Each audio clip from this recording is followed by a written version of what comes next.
Good morning. Our hand today is going to be pocket tens from small blind. This is a 25 NL game. Cutoff open raises to 3. He's playing 37-21. His raise first in stat is 0. This will be the first time that he raises first in. He plays 38%, 3 out of 8. His preflop raise is 1 out of 8. Preflop, he has called 2 bets. He's cold called 2 bets. He's raised with previous limpers. When I look at his hands, you can see that he gets looser in position. He has played awfully loose in early position, and that could be a consequence of short-handed play. I went ahead and gave him a range something like this, 24.3%. Since he did raise, we may be able to go a little bit wider, maybe add in some of these offsuits. He could be stealing. His attempt to steal is 33%. So I'll note that I do have one note on him where he did a float bet with an open-ended straight draw.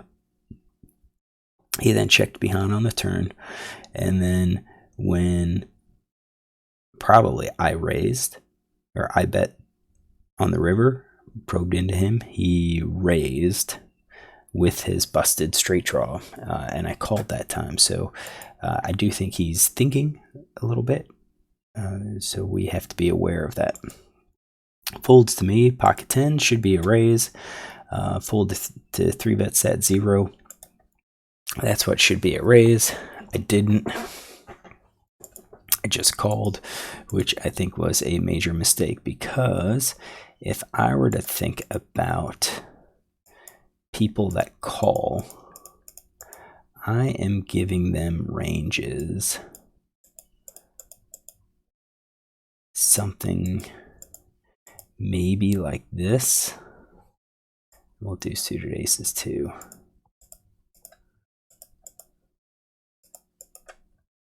Maybe something like that.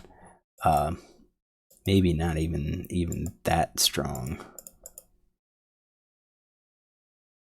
Maybe ace jack with,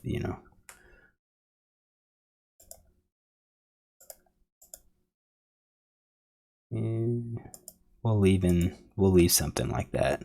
We'll assume jacks would have raised, but this is not my range. I don't think this should be my range, but I'm going to say this is probably a range that if he's thinking small blind just calls, I'm thinking something like this. And then button called, he's playing 21-3. I don't really have a huge number of hands on him. His button stats or big blind stats is 1 out of 3. He calls. He's played 40%. I'm gonna give him a range something like this and say he's probably calling. He's probably calling wider than expected, since we already have a caller. I'm gonna assume that he would have 3 bet hands like that premium. So right off the bat, you can see that this guy's gonna have big nut advantage with the high pocket pairs. And we're both going to be fairly weak. Have a much narrower range, not necessarily a stronger range, but a narrower range. So we see a flop of ace 8-7 with 2 hearts. So we have middle pair, backdoor heart draw, which might not be good. The ace came out, which isn't that great. Doesn't necessarily mean he has an ace, but aces generally suggest that players have flopped. So I think that we're checking 100%. Villain 2 checks. I think that's kind of expected. And then villain 7 checks behind. So that's a little interesting, because I kind of expect him to be betting our sets, 2 pair, top pair. He's betting all of those for protection because a flush draws out. Maybe there is a time where he just checks it. Let's do 75%. So 75% of the time he checks that.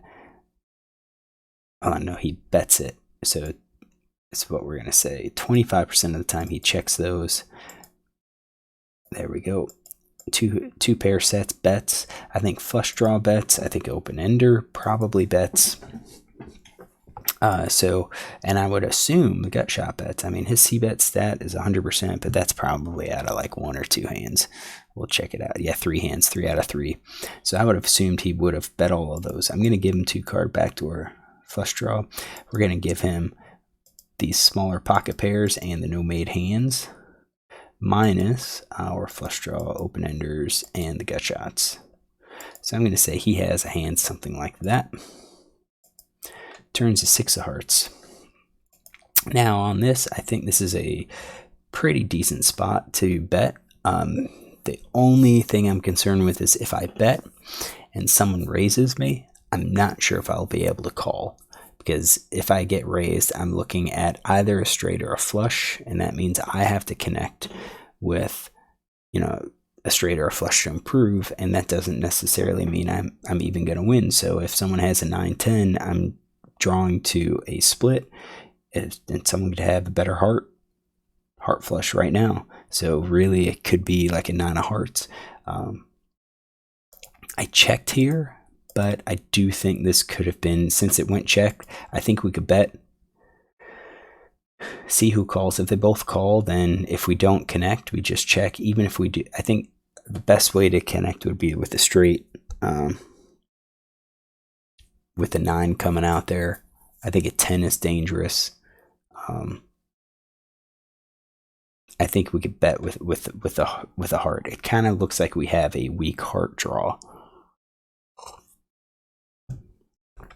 So out of this range, if I'm thinking a player checks, I'm including in definitely 100% flush draw. I think probably at least 50% chance that there's a flush draw that's out there, especially the nut flush draw. I think we're going to go 100% for those because I think we would have bet those, and probably king, queen, and king, jack to try to charge the lone ace that's out there.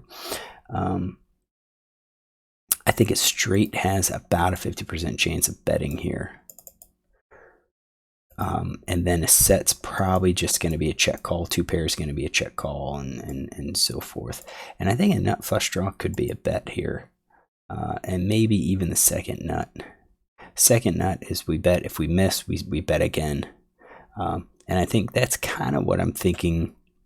So I'm thinking if a player does something like this, that's what they have. So I did check. So let's go ahead and say we already had the 50% chance here. Let's flip this. Let's X those out.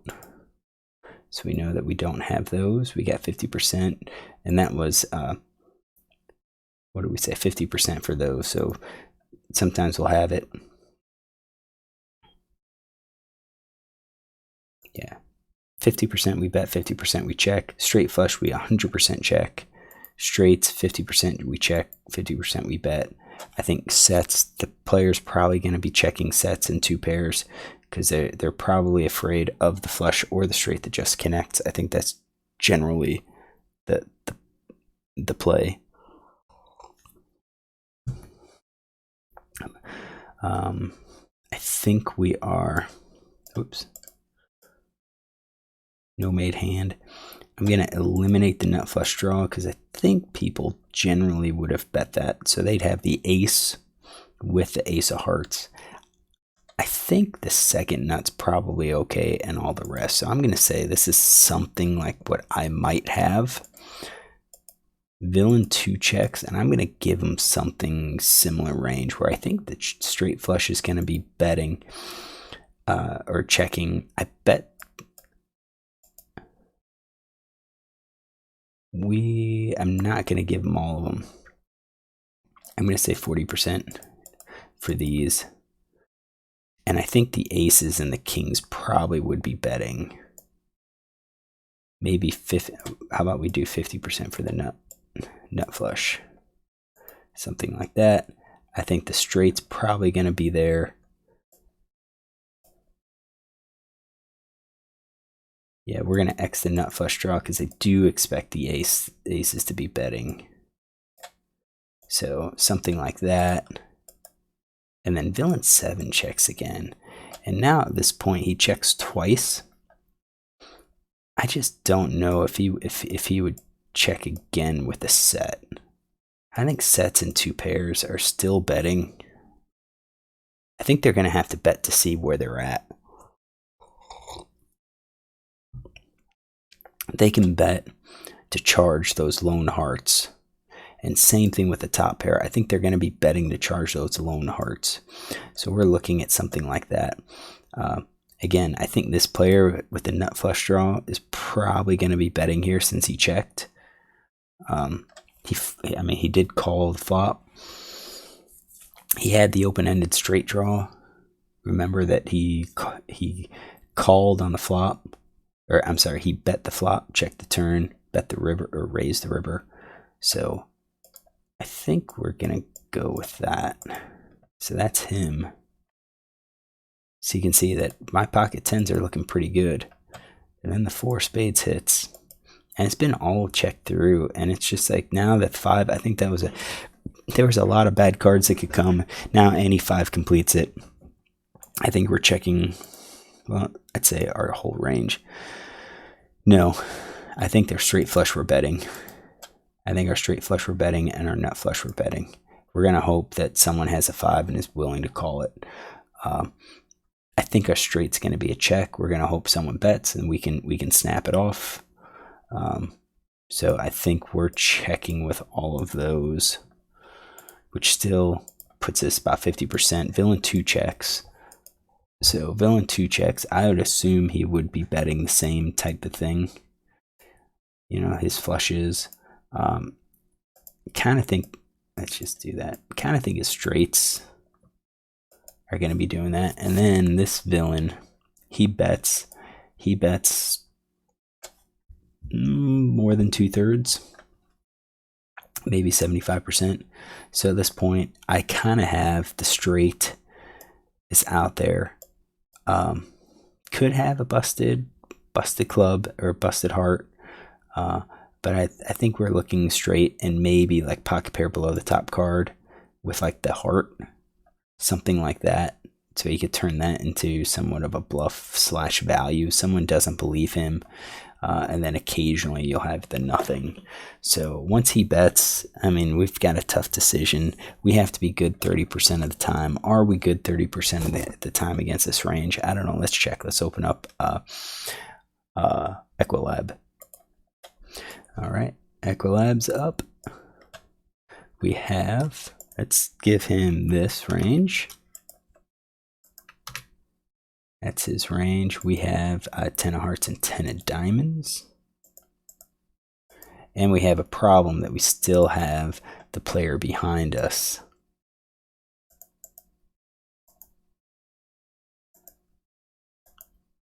And 4 spades. Yeah, I mean, against all of those,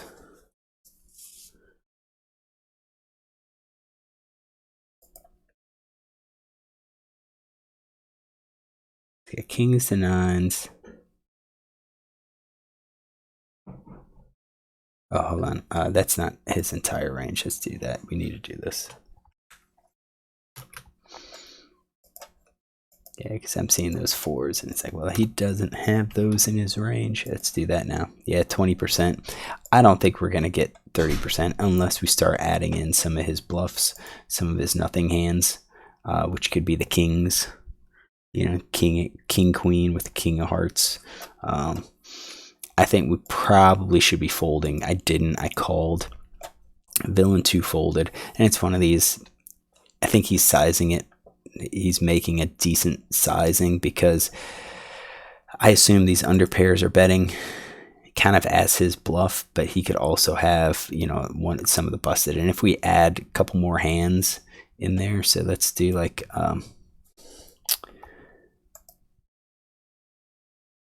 yeah, let's close that up. Let's just add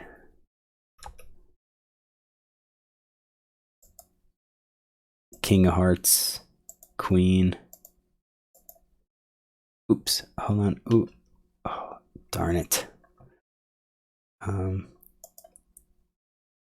guess we're gonna have to do it this way.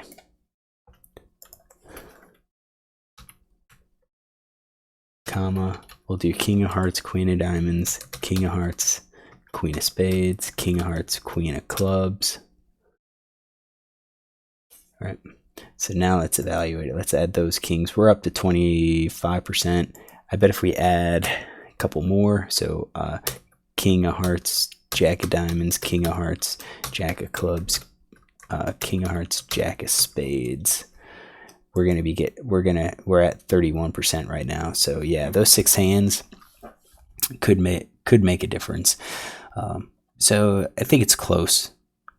I think we probably fold here, but I called. Now we get to see what he's playing, what he's doing this with, how he played his hand, and he shows 4. So he had that under pair, and then he hit trips. So oh, I missed the set. Straights and sets. Yeah, okay. Let's add the 4-4 on there.